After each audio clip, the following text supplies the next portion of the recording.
नमस्कार मित्रमैत्रिणींनो.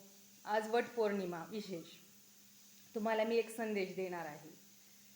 मित्रांनो, तुमच्या घरात 7 पावलं चालून ती तुमच्याबरोबर आली आहे. नका समजू तिला मोलकरी, तिला मान द्या अर्धांगिनीचा. नका करू तिचा 4 चौघात अपमान, तिला द्या सम्मान. तुमच्यावर ती जीव ओवाळून टाकते. तुम्ही घरी आला नाही तर ती तुमची वाट पाहते. करू नका तिला आत्महत्येस प्रवृत्त. तिला द्या तुमचा हातात हात. तिला द्या तुमच्या प्रेमाची साथ, जी खंबीरपणे लढेल जीवनाची लढाई आणि लागेल ती स्वतःवरच प्रेम करायला.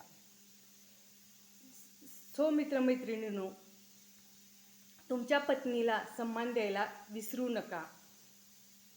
हा संदेश तुम्हाला आवडला असेल तर जास्तीत जास्त लोकांपर्यंत शेअर करा. चॅनलला सबस्क्राईब केलं नसेल तर सबस्क्राईब करा. आणि एकमेकांना समजून घेणे हाच खऱ्या प्रेमाचा पाया आहे.